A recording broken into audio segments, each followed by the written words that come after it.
12장 마지막 부분에 정부 지출의 궁극적 효과, 인시던스에 대한 이야기를 좀 해보도록 하겠습니다. 그래서 정부는 이제 조세와 정부 지출, 텍세이션과 익스펜디처를 통해서 소득 분배에 영향을 이제 미칠 수 있는데, 정부 지출의 궁극적 효과라고 하는 것이 이제 정부 지출이 실질 소득 분배에 어떠한 영향을 미치는가를 살펴보는 것입니다. 그래서 뭐 예를 들어서 정부 지출이 수혜 대상의 경우에는 이제 소득이 높아지겠지만 단순히 이제 1차적으로 소득이 늘어난 것으로 정부 지출의 효과가 종료되는 것은 아니겠죠. 우리가 이제 조금 더 분석의 범위를 넓혀보면 1차적인 수혜 대상자들의 소득의 증가가 또 다른 측면에서 다양한 어떤 이제 그 일반 균형 분석의 효과라고 우리가 이야기하기도 하는데, 다양한 측면에서의 효과를 한번 생각해 보도록 하겠습니다. 우선 이제 첫 번째 우리가 생각해 보려고 하는 것은 상대 가격 효과인데, 그 저소득층의 주거 지원 프로그램을 한번 생각해 보려고 하는데요. 이 주거 지원 프로그램은 뭐 지금 한국에서 시행되고 있는 그런 임대주택의 형태라고 생각하지 마시고, 예를 들면 소득 수준이 일정 수준이 되지 않는 혹은 일정 수준의 소득 이하의 가구들에게 주택을 임대할 때 어떤 보조금을 지급해 주는 상황을 한번 생각해 볼 수 있습니다. 그런 경우라고 한번 해보죠. 보조금을 지급하는 프로그램입니다.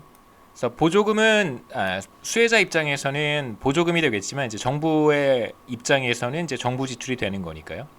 그래서 주거 지원 프로그램의 수혜 대상자들은 당연히 이득을 보게 되는 것이고, 세금을 부담하는 사람들은 당연히 루저가 될 거예요. 뭐 위너와 루저라고 하는 표현을 쓸 텐데 뭐 그걸 그냥 좀 중립적으로 받아들이셨으면 좋겠습니다. 직접적으로 소득의 증가가 나타나는 사람들을 우리가 위너라고 이야기를 하고, 그 다음에 그로 인한 어떤 조세 부담 혹은 비용의 부담을 해야 되는 사람들을 이제 통상적으로 우리가 루저라고 부르니까요. 그래서 수혜 대상자는 위너가 될 것이고, 그 다음에 이러한 정책의 재원을 마련하기 위해서 일정 부분 조세를 부담해야 되는 사람들을 우리가 루저라고 할 수 있습니다. 문제는 여기에서 프로그램의 효과가 사실 끝나는 건 아니겠죠. 만약 여기에서 끝난다면 소득 수준이 낮은 사람들에게 주거 지원 프로그램을 시행을 한 것이고, 그 사람들의 소득 수준이 전부 다 높아졌고, 당연히 뭐 조세를 부담하는 사람들이 소득 수준이 이 프로그램 수혜자들보다 더 낮다고 생각하기는 어려울 테니까, 아마도 이제 정책이 여기에서 끝난다면, 그 효과가 여기에서 끝난다면 일정 부분의 소득 재분배 효과가 있을 것이다라고 우리가 얘기할 수 있습니다. 근데 문제가 정부의 프로그램이 대규모로 시행이 된다면 단순히 이제 1차적으로 여기에서만 끝나지는 않겠죠. 굉장히 많은 사람들을 대상으로, 예를 들면 소득 수준을 조금 높여서 뭐 이전에 예산 규모를 좀 늘리고 소득 수준도 더 높여서 일정 기준을 이제 높이는 것입니다. 그러면 당연히 수혜 대상자들이 늘어나게 되겠죠. 주거 지원 사업이 상당히 큰 규모로 이루어진다면 이제 저소득층의 주택 수요가 늘어날 수 있게 됩니다. 그러니까 소득 수준이 비교적 낮은 사람들에게만 이 정책을 시행하게 되면 수혜 대상자가 많지는 않겠지만, 그 기준이 되는 소득을 높이면 수혜 대상자가 많아질 것이고, 그렇게 되면 사람들이 이 프로그램의 수혜를 받으려고 적극적으로 참여할 수 있게 됩니다. 그러니까 실제로 프로그램이 있다 그래서 모든 사람들이 그 프로그램에 참여하는 것은 아니기 때문에, 이런 프로그램이 있어도 이 프로그램에 참여하지 않는 사람들이 있겠죠. 실제로 저소득층이지만 주택을 보유하고 있는 사람들이 있을 수 있어요. 근데 만약에 소득 기준이 높아지게 되면 사람들이 어떠한 행동도 할 수 있냐면, 기존에 주택이 있었던 저소득층 같은 경우에 주택을 누군가에게 뭐 자녀라든가 혹은 뭐 친인척에게 혹은 뭐 제3자에게 주택을 판매하고 그걸 소득으로 가지고 있는 상태에서, 혹은 뭐 누군가에게 상속이나 증여를 할 수도 있겠죠. 그래서 무주택자가 된 이후에 이제 정부의 프로그램의 수혜자가 될 수도 있습니다. 이제 그런 가능성도 한번 생각해 보자는 것이죠. 그래서 이 프로그램의 규모가 커지게 되면 굉장히 많은 사람들이 이 프로그램에 참여하게 될 것이고, 그러면 주택에 대한 수요가 늘어날 수 있습니다. 그럼 당연히 뭐 우리가 지금 생각하고 있는 이 주거지원 프로그램이라고 하는 것이 임대주택과 비슷한 형태여서 이제 월 임대료를 보조해주는 형태라고 한번 해보죠. 그럼 당연히 수요가 늘어나게 되면 월 임대료가 상승할 수 있습니다. 기존에 이제 이 프로그램의 수요자가 아닌 사람들도 당연히 뭐 임대료를 내고 주택 서비스를 제공받았던 사람들도 있겠죠. 프로그램의 수혜자가 아닌 경우에도. 그래서 보조금을 받더라도 임대료가 상승한다면 당연히 보조금만큼의 수혜를 입지 못할 것입니다. 예를 들어서 한 달에 50만 원 정도의 그 지원을 받았었는데 임대료가 전보다 더 많이 상승하게 되면 당연히 보조금만큼의 수혜를 입지 못할 수도 있게 되고요. 그 다음에 이제 문제는 보조금 가운데 일부가 집 주인 오너에게 소득의 증가로 임대 소득의 증가로 이어질 수도 있습니다. 그 다음에 이러한 주거 지원 사업이 비교적 장기간에 걸쳐 이루어진다면 주택 시장에서의 주택 공급도 당연히 영향을 받게 되겠죠. 그래서 주택 공급이 늘어나게 될 것이고 수요가 증가했으니까 주택 공급량도 늘어날 것이고 당연히 건설 과정에서 노동이라든가 자본 서비스를 제공하는 사람들은 그에 따른 대가를 지급받게 됩니다. 그래서 노동과 자본을 제공한 사람들의 소득 수준이 상대적으로 높은데 이들에게 추가적인 소득을 얻을 수 있는 기회가 생긴다면 그렇다면 당연히 이러한 주거 지원 사업은 장기간에 걸쳐서는 초기에 정부가 의도했던 어떤 소득 재분배 효과를 달성하지 못할 수도 있지 않을까 이런 생각을 해볼 수 있다는 것이죠. 그래서 1차적인 효과만 생각할 것이 아니라 제가 지금 말씀드렸던 것처럼 시장 전체에 미치는 효과, 그 다음에 어떤 사람들의 선택의 문제, 그 다음에 시간에 걸쳐서 어떠한 변화가 나타날 수 있는지까지도 한번 생각해 볼 필요가 있다는 것입니다. 계속해서 정부의 다양한 프로그램은 시장에서 거래되는 재화나 서비스 그리고 생산 과정에 투입되는 생산 요소, 노동과 자본, 뭐 토지 이런 것들이겠죠. 상대 가격의 변화를 야기합니다. 그래서 어떤 재화의 상대 가격이 높아진다든가 어떤 재화의 상대 가격이 떨어진다든가 노동 임금이겠죠. 임금이 상대적으로 상승할 수도 있고 상대적으로 떨어질 수도 있습니다. 자본과 노동의 상대 가격을 생각해 보자는 것이죠. 그래서 웨이지를 W라고 쓰고 이자율을 R이라고 쓴다면 이제 W 나누기 R의 상대 가격이 사실 중요한 거죠. 자본이 더 상대적으로 더 비싼 것인가 아니면 노동이 상대적으로 더 비싼 것인가. 정부의 지출 프로그램으로 인해서 이자율보다 임금이 상대적으로 더 비싸질 수도 있고 정반대로 이게 하락한다면 임대료가 상승할 때 예를 들면 이자율이 상승할 때 임금이 그만큼 상승하지 못한다면 그럼 당연히 이 비율은 하락할 것입니다. 똑같이 상승한다고 하더라도 어떤 요소의 가격이 더 많이 상승하는가 혹은 더 많이 하락하는가에 따라서 이 비율은 방향이 달라질 수 있겠죠. 그래서 정부 지출로 인해서 우리가 소비하는 소비재의 상대 가격이 상승한다면 그렇다면 이제 우리는 루저가 될 가능성이 높습니다. 우리는 이제 뭐 당연히 소비재를 소비하는 사람들이기 때문에 그 다음에 정부 지출로 인해서 우리가 제공하는 요소들 노동이 있는 사람들은 노동 서비스를 제공할 것이고 자본이 있는 사람들은 자본 서비스를 제공할 텐데 이 상대 가격이 상승한다면 이제 우리는 위너가 된다고 볼 수 있겠죠. 그 다음에 이제 공공재의 문제인데요. 그래서 공공재를 우리가 이번 학기에 살펴봤었습니다. 공공재의 가장 큰 문제 가운데 하나가 뭐냐면 공공재가 제공하는 실질적인 편익을 사람들이 솔직하게 표현하지 않을 인센티브가 굉장히 강하다는 거예요.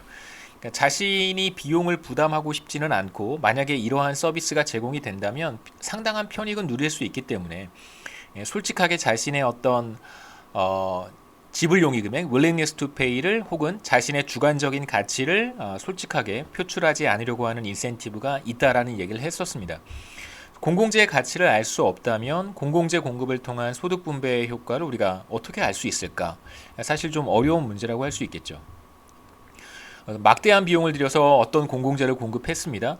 모든 사람들이 동일한 편익을 얻었다라고 우리가 가정할 수 있을까?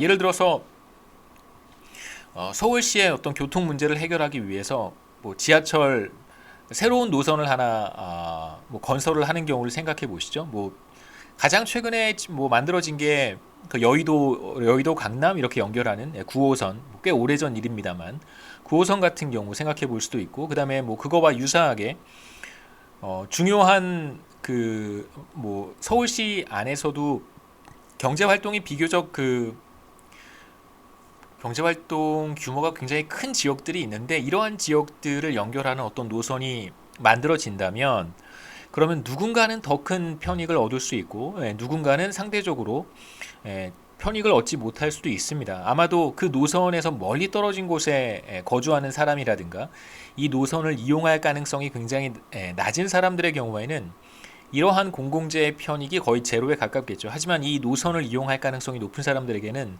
이 노선이 제공하는 편익이 상당히 클 거예요. 그렇다면 이 그 편익 혹은 이제 그 소득 재분배 효과를 우리가 생각해 보고 싶은데 과연 이러한 공공재 공급을 통해서 사람들이 얻는 편익이라고 하는 것이 모두 다 동일하다고 가정해야 되는 것일까? 아니면 소득 수준이 낮은 사람들이 소득 수준이 높은 사람들보다 더 많은 편익을 얻었다고 가정해야 될까? 뭐 이런 비교적 간단한 문제이긴 하지만 매우 대답하기 어려운 이런 사례들이 굉장히 많습니다. 대체적으로는 그 이용자들을 추계를 하고요. 그 이용자들이 얼마만큼의 편익을 얻는가 대체로 비슷하다고 가정을 할 텐데 정부 지출로 인한 소득 재분배 효과를 우리가 생각해 본다면 문제는 조금 더 복잡해질 수는 있습니다.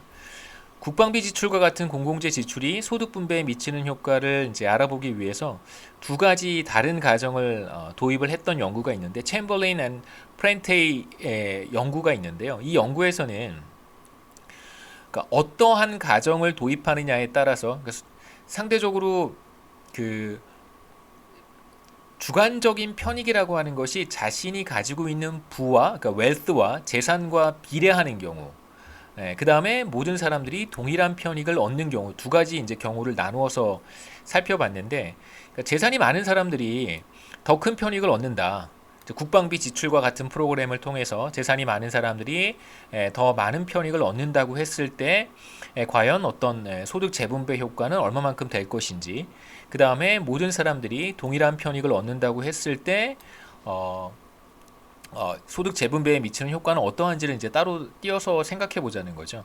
그 비슷한 사례가 만약에 그 뭐 남북 대치 상황에서 북한은 언제든 뭐 항상 미사일 실험을 하고 언제든 뭐 그 전쟁이 발발하더라도 전혀 이상하지 않은 상황이긴 한데 이러한 상황에서 만일 국방비 지출을 늘릴 경우에 모든 사람들이 동일한 편익을 얻는다고 우리가 가정할 수 있을까? 그러니까 지금 이제 그런 퀘스천입니다. 국방비 지출은 대체로 더 많은 부를 축적한 사람들에게 더 높은 편익을 제공할 가능성이 높겠죠. 여하튼 첫 번째 가정을 도입했을 때는 정부 지출의 한 절반 아니죠. 4분의 1 이상을 소득 상위 20%에 해당하는 사람들이 이제 가져가는 효과가 있더라. 이렇게 이제 추정을 했고요. 반대로 모든 사람들이 동일한 편익을 얻는다고 했을 때는 소득 상위 20%에 해당하는 사람들이 가져가는 이제 정부 지출은 대략 한 17% 정도다라고 볼 수 있다는 것입니다. 그래서 어떤 가정을 채택하느냐에 따라서 정부 지출의 소득 재분배 효과가 조금 다르게 나타날 수 있다는 이제 하나의 좋은 사례라고 할 수 있고요. 그 다음에 현물 이전의 가치는 어떻게 될까를 생각해 보도록 하겠습니다. 대체적으로 그 현물로 주는 것보다 예를 들면 음식을 주는 것보다 돈을 줘서 그 사람이 먹고 싶은 것을 사 먹게 해주는 것이 보다 더 좋다라는 얘기를 이제 여러분 뭐 경제학 원론이나 미시경제학 시간에 들으셨을 거라고 생각하는데요. 여기에서 이제 마찬가지로 현물 이전의 가치는 과연 얼마나 될까? 그러니까 1달러 어치의 뭐 예를 들어 1달러 어치의 치즈를 저 사람에게 내가 제공하면 1달러를 주는 게 아니고 1달러 어치의 치즈를 저 사람에게 주면 저 사람의 만족도는 정확히 1달러의 가치만큼 늘어나는 것일까? 혹은 소득이 1달러만큼 늘어난다고 우리가 해석할 수 있을까? 뭐 이런 문제입니다. 인카인 트랜스퍼라고 제가 말씀드렸고 현물 보조에 따른 소득 분배 효과는 우리가 어떻게 측정할 수 있을까? 뭐 쌀을 지원해 준다든가 아니면 이제 음식을 지원해 준다든가 혹은 급식을 통해서 식사 같은 뭐 서비스를 제공해 준다든가 그 다음에 이제 뭐 전에 잠깐 말씀드렸지만 연로하신 분들 그러니까 식사 준비를 하는 것이 좀 힘드신 분들 고령층을 위해서 이제 주민센터에서 도시락 같은 것을 준비해서 이제 제공하는 그런 서비스도 있습니다. 예를 들면 그러한 현물 서비스, 그러니까 도시락을 받았어요. 그 도시락의 현금 가치는 얼마나 될까? 그 도시락을 준비하는데 3,000원이 들었다, 5,000원이 들었다. 그러면 과연 5,000원만큼의 소득 재분배 효과가 있는 것인가? 초등학교에서는 대체로 다 급식을 시행을 합니다. 모든 초등학교가, 서울시의 모든 초등학교가 급식을 시행하는데, 만약에 1인당 급식을 준비하는데 발생한 비용이, 드는 비용이 1인당 예를 들어서 뭐 4,000원이라고 한다면, 정말 아이들에게 4,000원씩, 그 아이의 가구에게, 가족에게 4,000원씩의 현금 지원을 한다고 우리가 생각해 볼 수 있을까? 아니면 그거보다 더한 것일까? 아니면 덜한 것일까? 대체로 4,000원보다는 못할 거라고 생각할 수 있습니다. 보시죠. 정부가 쌀을 구입하는데 10,000원을 썼고요. 10,000원을 주고 쌀을 구입을 했습니다. 그리고 이걸 이제 저소득 가구에게 무상으로 지원을 했어요. 그렇다면 저소득 가구는 10,000원만큼을 받았다고 우리가 해석할 수 있을까? 이걸 이제 달러 퍼 달러 베이스라고 하는데요. 대체로 그렇지 않을 가능성이 높죠. 왜 그렇지 않은지 한번 보도록 하겠습니다. 우리가 보려고 하는 사례는 자신의 월급 300달러 가운데, 월급이 300달러면 많지는 않은 거죠, 그렇죠? 300달러를 치즈와 여러 다양한 제품을 소비하는 데 사용하는 이제 사람이 있습니다. 베티. 치즈의 가격은 1파운드에 2달러고요. 기타 제품은 이제 한 단위에 1달러라고 한번 해보죠. 그러면 이 사람이 만약 자신의 월급을 치즈를 사는데 다 써버린다면 치즈를 150파운드를 살 수 있을 거고요. 1파운드에 2달러니까 150파운드를 살 수 있고, 반대로 자신의 월급 300달러를, 소득 300달러를 기타 제품에 다 소비한다면, 기타 제품은 하나에 1달러짜리니까 300개를 살 수 있을 것입니다. 혹은 300단위를 살 수 있을 것입니다. 정부는 베티에게 치즈를 현물 보조의 형태로 지원한다고 한번 해보죠. 인카인 트랜스퍼예요. 우선 간단한 예산 제약을 생각해 보도록 하겠습니다. 지금 베티는 한 달에 소득이 300달러니까요. 300달러, 제 펜에 좀 문제가 있어서 죄송합니다. 300달러의 소득이 있습니다. 300달러를 가지고 치즈를 다 구매한다면 치즈를 150파운드까지 살 수 있고요. 가로치기 치즈예요. 반대로 300달러를 기타 제품을 구입하는데 다 사용한다면 기타 제품을 하나에 1달러니까 300단위를 구입할 수 있겠죠. 그래서 베티의 예산 제약은 가로축의 150과 세로축의 300을 연결해서 이렇게 표현할 수 있습니다. 치즈의 가격은 2달러고 그 다음에 기타 재화의 가격은 1달러니까 이 예산선의 기울기는 당연히 2가 되겠죠. 그렇죠? 마이너스 2. 절대값으로 표현하면 2가 될 거예요. 치즈의 가격은 2달러고 그 다음에 기타 여러 가지 재화들의 가격은 1달러니까요. 그래서 만약에 인카인 트랜스퍼가 없었을 때 베티는 어떤 소비점이 자신의 효용을 가장 높여주는 소비점이냐면 바로 이 원과 같습니다. 가장 바깥쪽에 접하는 무차별 곡선을 찾아서 그리면 베티의 효용을 극대화하는 소비점을 찾을 수 있겠죠. 들여다봤더니 치즈는 20파운드를 소비를 하고, 그래서 치즈에 사용하는 돈은 40달러고요. 그 다음에 이제 기타 재화를 이제 260단위, 다시 말해서 기타 재화에 260달러를 사용하는 것이 베티에게는 최선입니다. 자, 이러한 상황에서 만일 정부가 베티에게 60파운드에 해당하는 치즈를 인카인 트랜스퍼의 형태로 제공한다면, 이건 이제 금액으로 따지면 사실 30달러 정도 되는 것이죠. 그렇죠? 60파운드의 치즈를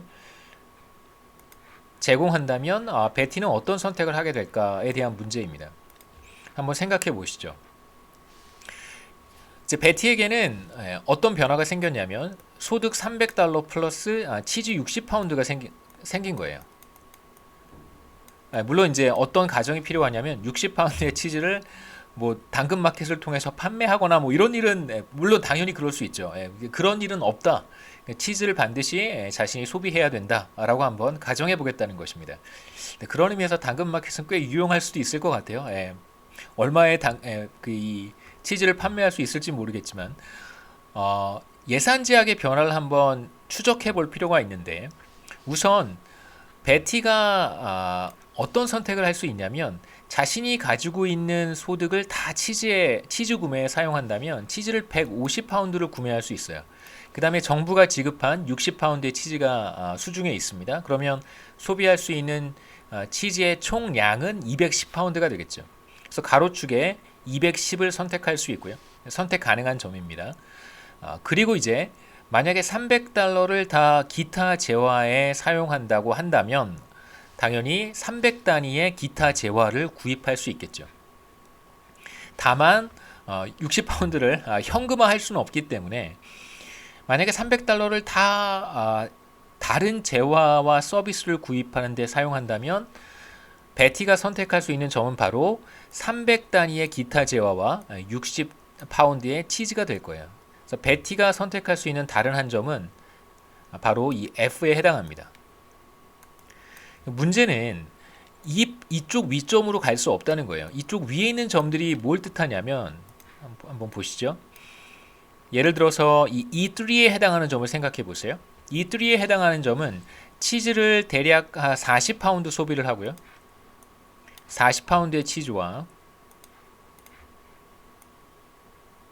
바로 340단위의 기타 재화를 소비하는 것인데 이건 사실 불가능해요. 왜냐하면 300달러밖에 없기 때문에 340단위의 기타 재화 자체를 구매할 수가 없습니다. 그래서 인카인 트랜스퍼의 경우에는 예산선이 달라지기는 하지만 기존에 구매할 수 있었던 재화의 소비량이 늘어날 수는 없어요. 왜냐하면 그냥 그 자체로 인카인 트랜스퍼이기 때문에 그런 거예요. 이걸 현금화할 수 없기 때문에. 그래서 이 이상은 300단위 이상은 기타 재화를 소비할 수 없습니다. 이 위쪽으로는 갈 수 없습니다. 그래서 베티가 할 수 있는 최선은 그러니까 치즈의 소비량을 최소한으로 줄이고 다른 재화를 최대한으로 소비한다고 하더라도 이 점 위로는 기존의 300단위의 기타 재화 소비량보다 더 소비할 수는 없다는 뜻이죠. 자, 그 다음에 이렇게 현물 이전이 도입이 되었을 때 베티는 어떤 선택을 할까를 생각해 봤더니 이건 뭐 그냥 하나의 이그젬플이니까요. 마찬가지로 가장 바깥쪽에 있는 무차별 곡선과 접하는 점을 선택할 텐데 가장 바깥쪽에 있는 무차별 곡선은 바로 이 그림입니다. E3가 되겠죠. 근데 사실 아까도 말씀드렸지만 E3는 선택할 수 없는 점이에요. 자신이 가지고 있는 돈 300달러로는 기타 재화 340단위를 구입할 수 없습니다. 그래서 가장 바깥쪽에 있는 무차별 곡선을 선택할 수 없고 왜냐하면 저 예산 제약 자체에 도달할 수 없기 때문에 그런 거예요. 그 다음에 세컨 베스트가 물론 현재 주어진 제약에서는 이 U에 해당하는 무차별 곡선이 최선이죠. 파란색으로 표시하겠습니다. 베티가 선택할 수 있는 최선은 바로 이 무차별 곡선이에요.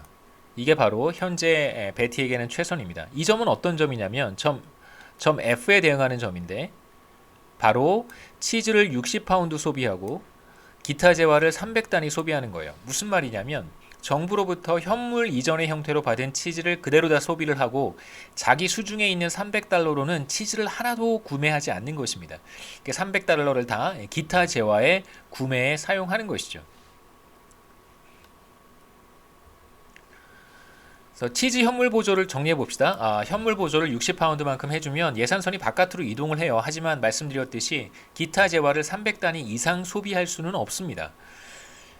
그래서 현물 보조가 있을 경우에 선택하는 점은 치즈 60파운드와 기타 재화 300단위가 된다고 한번 해보죠. 그게 가장 바깥쪽에 있는 무차별 곡선과 접하는 점이기 때문에 그렇습니다. 사실 더 높은 효용을 주는 점은 보셨다시피 치즈 40파운드와 돌아가 볼까요? 이 뚫인데요. 치즈는 40파운드만 소비하고 기타 재화를 340단위 소비하는 것이 베티에게는 최선인데 실제로 이제 그 점에는 도달할 수 없겠죠. 현물 보조를 우리가 생각하고 있으니까요. 이번엔 두 번째로 인카인 트랜스퍼가 아니라 캐시 트랜스퍼가 들어온다면 어떻게 될까? 그러니까 현물 보조 대신에 현금 보조를 생각해 보겠다는 것입니다. 돈으로 주면 어떻게 될까? 60파운드에 해당하는 금액은 사실 그 파운드 아까 제가 잘못 말씀드린 거 파운드당 2달러죠, 그렇죠? 120달러를 제가 30달러라고 말씀드린 것 같아요. 죄송합니다. 120달러죠, 그렇죠? 1파운드에 2달러니까. 120달러를 베티에게 현금 보조의 형태로 지급할 수도 있습니다. 두 번째 경우를 한번 생각해 보시죠. 그러면 베티에게는 이제 기존에 자신의 소득인 300달러에 더해서 420달러가 생긴 거예요. 그럼 420달러를 가지고 베티는 어떤 선택을 할 수 있냐면, 베티는 420달러를 돌아가 보죠. 420달러를 다 기타 재화를 구매하는 데 쓸 수 있어요. 그러면 베티는 420달러 가운데 한 푼도 치즈 소비에 사용한 것은 아니기 때문에 치즈는 전혀 소비하지 않고 기타 재화만 420 단위를 소비하게 되는 것이고요. 만일 420달러를 다 치즈 소비에 쓴다면 치즈 한 파운드의 가격은 2달러니까 치즈를 210파운드 소비할 수 있습니다. 그래서 현금 보조의 경우에는 이 두 점을 연결하는 예산선을 우리가 생각해 볼 수 있고, 어차피 기울기는 변하지 않습니다. 치즈의 가격은 파운드에 2달러고요. 그 다음에 기타 재화의 가격은 한 단위에 1달러이기 때문에 기울기는 2로 동일하죠. 그 다음에 이 두 점을 연결한 직선상에서 모든 점을 선택할 수 있어요. 당연히 예산선 안쪽에 있는 점은 당연히 선택할 수 있죠. 그럼 이제 베티는 가장 바깥쪽에 있는 무차별 곡선을 찾을 것이고, 그 무차별 곡선과 접하는 점 E3를 선택하게 될 거예요. 그래서 E3는 바로 치즈를 40파운드 소비하고 기타 재화를 340단위 소비하는 점이 됩니다. 그래서 결과적으로 생각해 보면 치즈 소비는 60파운드에서 40파운드로 줄어들고, 다시 말해서 인카인 트랜스퍼에서 캐시 트랜스퍼로 정책을 바꾸면, 그러면 이제 베티는 60파운드의 치즈를 소비했다가 소비량을 40파운드로 줄일 것이고, 기타 재화에 대한 소비는 300단위에서 340단위로 늘어날 거예요. 그래서 우리가 여기에서 확인한 것은 120달러어치의 치즈를 치즈의 형태로, 인카인 트랜스퍼의 형태로 지급해 준다면 120달러의 소득 증가로 이어지지는 않는다는 것이죠. 그래서 120달러어치의 치즈를 현금으로 준다면 당연히 더 높은 무차별 곡선과 접하는 소비점을 선택할 수 있기 때문에, 다시 말해서 더 높은 효용을 얻을 수 있기 때문에 베티는 더 행복해질 수 있습니다. 이 경우에는 당연히 인카인 트랜스퍼보다는 캐시 트랜스퍼가 더 우월하다고 얘기할 수 있고요. 그 다음에 두 번째 경우는 이 둘이 무차별한 사람도 있을 수 있습니다. 또 다른 형태의 사람은 어떤 사람이냐면, 이 사람은 인카인 트랜스퍼의 형태, 그러니까 현물 보조를 받았을 때를 한번 생각해 보시죠. 현물 보조를 받았습니다. 그렇다면 이 사람의 예산선은 이렇게 달라질 거예요. 어차피 이 점으로 가지 못합니다. 지금 현물 이전에 대한 이야기를 하고 있어요. 그런데 이 사람은 아까 이제 베티는 어떤 결정을 했던 거냐면, 새로운 예산선이 꺾이는 부분, 이걸 제가 킹크라고 말씀드렸는데 킹크에서 선택을 한 거예요. 그러니까 킹크에서 선택한다는 것은 뭔가 제약이 완화되거나 조금 바뀌면 이 사람의 효용이 더 높아질 수 있다는 걸 뜻합니다. 근데 지금 보시는 두 번째 사례에서는 킹크에서 의사결정을 하는 것이 아니라 새로운 무차별 곡선과 접하는 점에서 선택을 하고 있어요. E5에서 소비점을 선택했습니다. 그러니까 이 사람의 경우에는 인카인 트랜스퍼를 캐시 트랜스퍼로 바꿔준다고 하더라도 의사결정이 달라지지 않을 거예요. 그러니까 캐시 트랜스퍼의 형태로 정책을 전환할 경우에 이 사람, 지금 보고 있는 사람의 예산 제약은 이렇게 변할 텐데, 그렇다고 하더라도 이 사람의 선택 E5가 달라지지 않습니다. 그래서 이 사람에게는 현물 보조나 현금 보조나 똑같다고 볼 수 있겠죠. 다만 조금 더 생각해 볼 만한 이슈는 뭐냐면, 보시죠. 만약에 이제 우리가 현물 이전을 생각하고 있다면 최초에 82파운드의 치즈를 소비했는데 현물 이전이에요. 현물 보조를 받은 이후에 치즈의 소비량이 44파운드 늘어났습니다. 그러니까 60파운드의 치즈를 지급했는데 이 사람의 치즈의 소비량은 44파운드밖에 안 늘어난 거예요. 그러면 16파운드는 어디에 갔는가 이렇게 생각해 봐야 되는 거죠. 이 사람에게 60파운드의 치즈를 지급했습니다. 그러면 현물 보조 이전에는 82파운드를 구입하고 있었는데 현물 이전 60파운드를 받았단 말이에요. 그럼 이제 치즈의 소비량을 82파운드에서부터 쭉 줄여서 이제는 대략 한 38파운드인가요? 예. 60이죠. 6파운드가 되겠네요. 66파운드로 그 치즈의 소비량을 줄인다는 것입니다. 그러니까 기존에 82파운드를 소비를 하던 사람이 치즈를 당연히 현물 보조를 받았으니까 당연히 뭐 치즈 소비량은 줄어들겠죠. 그냥 아주 간단한 문제입니다. 뭐 예를 들어서 추석이라든가 뭐 명절에 그 뭐 주변 분들이 선물을 이제 하는 경우들이 있죠. 그럼 뭐 대체로 들어오는 선물들이 무슨 뭐 스팸이라든가 혹은 뭐 참치라든가 식용유 뭐 이런 것들이 좀 들어오는데 그렇게 되면 당분간 집에서 식용유라든가 스팸이라든가 치즈 소비는 잘 하지 않게 되잖아요. 뭐 비슷한 원리라고 생각하시면 됩니다.